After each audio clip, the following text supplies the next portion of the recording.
qof kasta waa inuu dhaqso u awoodo inuu go'aamiyo oo beddelo jinsigiisa iyo magaciisa koowaad laftiisa. Tani waa muran. Bundestag ayaa hadda akhrintiisa koowaad kaga hadlaysa sharciga isxilqaan ee la qorsheeyey.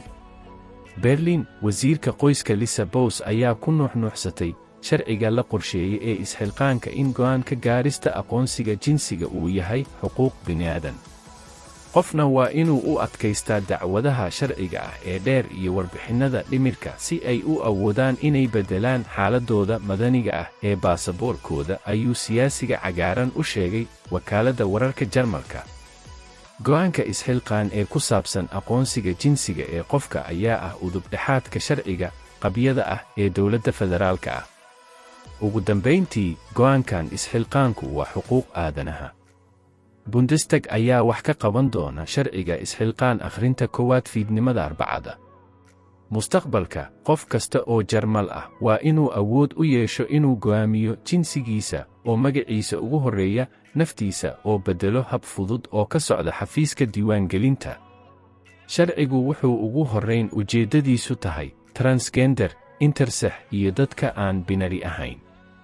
Gudoomiyaha Queer ee dowladda federaalka, Sven Lehmann Greens, ayaa ugu baaqay dhammaan xisbiyada dimuqraadiga ah inay ilaaliyaan dadka jinsiga ka gudbaya oo ay difaacaan karaamadooda bini'aadanimo.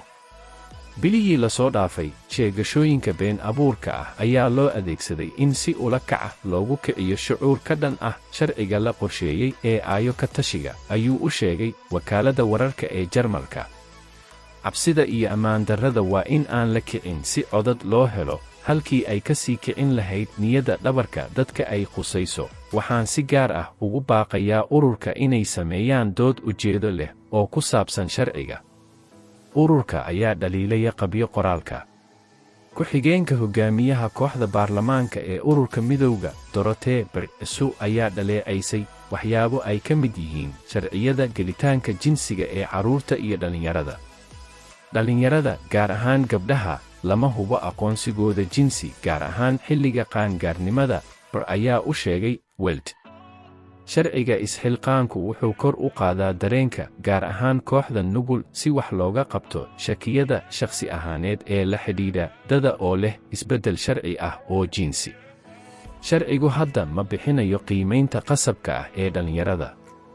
Gudoomiye ku-xigeenka kooxda baarlamaanka midowga, Andrea Lindols, ayaa ku eedeysay dowladda federaalka in ay u gudbiso go'aamo adag oo ay u gudbiso dowlad goboleedyada ama naadiyada federaalka. Tusaale ahaan, xeerarka lagu dabaqi karo qolalka beddelka ee dugsiyada ama naadiyada isboortiga ayaan weli caddayn.